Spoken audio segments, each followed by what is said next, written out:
کتاب کا سبق صفحہ نمبر 12.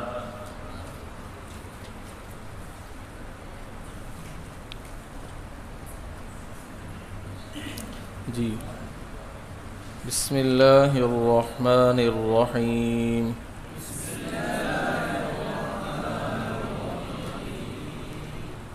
جی مخرج کا لغوی معنی کیا ہے؟ ہاں لغوی معنی صرف نکلنے کی جگہ ہی ہے. اصطلاحی معنی جس جگہ سے حرف نکلتا ہے اس کو مخرج کہتے ہیں. ٹھیک ہے، عام طور پر مخرج سے مراد یہ ہوتا ہے. مخرج کی 2 قسمیں بیان کی انہوں نے یہاں پر، مخرج محقق، مخرج مقدر. محقق یعنی حرف جو نکل رہا ہے اس کی جگہ معلوم ہو، حرف کہاں سے ادا ہو رہا ہے. مخرج مقدر کہ حرف تو ادا ہو رہا ہے لیکن اس کی جگہ نہیں متعین کہ یہ حرف فلاں جگہ سے نکل رہا ہے. ٹھیک ہے، جیسے حروف مدہ ہیں ان کو ہم ادا کرتے ہیں تو کیا کہتے ہیں جی؟ جوف دہن، منہ کا خالی حصہ. کس جگہ سے حرف زبان لگتی ہے یا دانتوں کے ساتھ کس جگہ زبان لگ رہی ہے یا ہونٹ کس جگہ لگ رہے ہیں، دانت کہاں لگ رہے ہیں تو حرف نکل رہا ہے، اس جگہ کا نہیں پتہ لگتا تو اس لیے اس کو مقدر کہتے ہیں. اسی طرح خیشوم، ناک کا بانسا، وہاں سے غنہ ادا ہوتا ہے، کس جگہ ناک کا بانسا ہے، لیکن باقی حرفوں میں آپ بتائیں گے کہ زبان کی نوک فلانے دانتوں سے لگے تو یہ حرف ادا ہوتا ہے. یہ ساری چیزیں زبان کا درمیان اوپر تالو سے لگے جیم شین یا ادا ہوتے ہیں، تو یہ ساری جو ہوتے ہیں یہ معلوم ہوتے ہیں، تو اس کو کہتے ہیں محقق. اور جن کے مخرج معلوم نہ ہو، صرف آواز پتہ ہو کہ منہ سے نکل رہی ہے تو اس کو کیا کہتے ہیں؟ مخرج مقدر. جی اصول مخارج یعنی جن جگہوں سے حرف ادا ہوتے ہیں وہ کل 5 جگہیں. ٹھیک ہے، نمبر 1 جوف دہن یعنی منہ کا خالی حصہ. نمبر 2 حلق، حروف حلقی 6 جو ان سے ہیں. ٹھیک ہے، پھر زبان کا بھی تعلق ہوتا ہے حرف کے ادا ہونے سے. ہونٹ جیسے حروف شفویہ ہیں یہ ہونٹوں سے ادا ہوتے ہیں. خیشوم، ناک کا باسا، یہ 5 ہو گئے. جی اس کے بعد زبان کے نام. زبان کے نام یاد کریں گے، اگر آپ ہاتھ پہ یاد کر لیں تو بہت بہتر ہوگا کہ زبان، اب یہ ہاتھ کو آپ زبان فرض کر لیں، یہ ہاتھ ہے اس کو زبان فرض کر لیں اور ہاتھ اس طرح رکھیں گے. یہ جو جوڑ ہے اس کو آپ کہیں گے زبان کی جڑ. ٹھیک ہے، یہ کیا ہے؟ زبان کی جڑ. اور یہ زبان کا درمیان، کیونکہ آدھی زبان تو ہماری جڑی ہوتی ہے نا، ہلتی آدھی ہے، تو جو ہلتی ہے نا اس کا درمیان. ٹھیک ہے، تو یہ زبان کا درمیان اس کو کہنا ہے. اور ایک انگلی سے اشارہ کرنا، الٹے ہاتھ سے زبان بنانی. ٹھیک ہے، ہو گیا. پھر زبان کی کروٹ، اسی ترتیب سے آپ نے نام یاد کرنا ہے. زبان کی جڑ، زبان کا درمیان، زبان کی کروٹ، زبان کا کنارہ، زبان کی نوک، زبان کی پشت، یہ ساری پشت ہے. ٹھیک ہو گیا، دوبارہ پڑھ لیں گے. زبان کی جڑ، زبان کا درمیان، زبان کی کروٹ، یہ ناخن تک انگوٹھے کے. پھر یہ انگوٹھے سے آگے بڑی انگلی تک، ہاں یہ کنارہ، اس سامنے نوک اور یہ اوپر ساری پشت. اور مخارج جب ہم یاد کریں گے وہ بھی اسی ترتیب سے آئیں گے. آپ زبان کا نام اس ترتیب سے آپ نے یاد کرنا ہے. ٹھیک ہو گیا. اس کے بعد زبان دانتوں کا شعر ہے تو اس کو یاد کرنا اپنے، تاکہ آپ کو دانتوں کے نام یاد ہوں.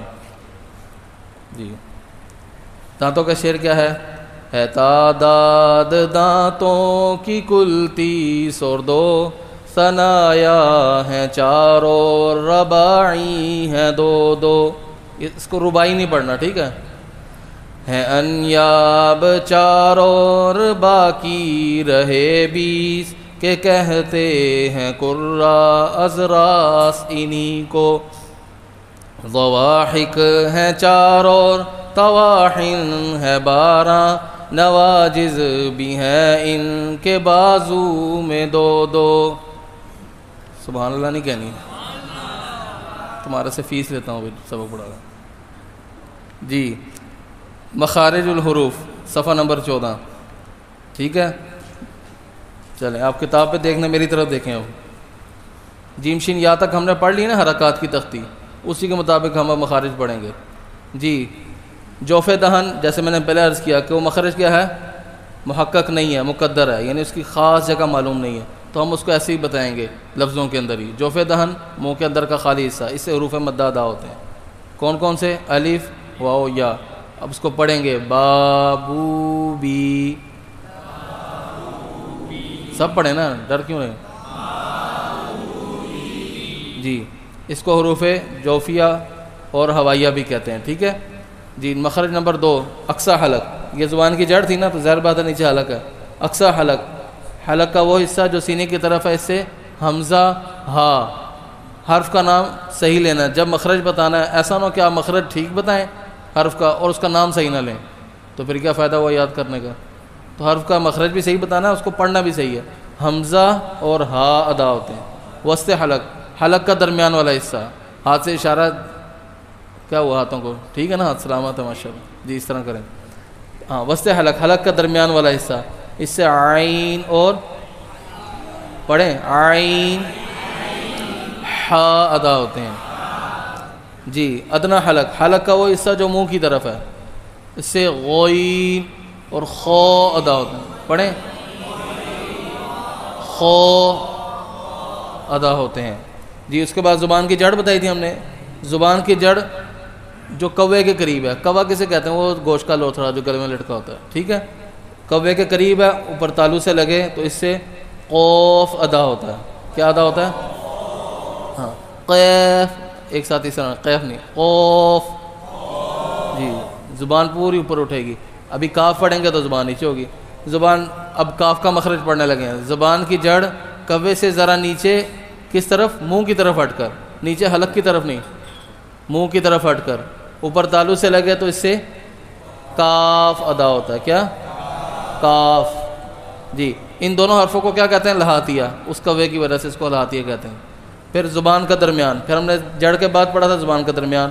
زبان کا درمیان جب بالمقابل اوپر تالو سے لگے, تو اس سے جیم شین اور یا غیر مدہ, جیم شین اور یا غیر مدہ, کیونکہ مدہ تو ہم نے حروف مدہ میں پڑھ لی نا جوف دہن میں, تو غیر مدہ ادھر اس مخرج سے ادا ہوتی ہے. تو یہ 7 مخرج ہو گئے. تو اس کو اب یاد کریں گے انشاءاللہ. ہاں تو یہ 7 مخرج ہو گئے. زبان کے نام یاد کرنے, اور اسی طرح ہاتھ پر, اور دانتوں کا شعر. ٹھیک ہو گیا, یاد کریں گے انشاءاللہ. جزاک اللہ خیر.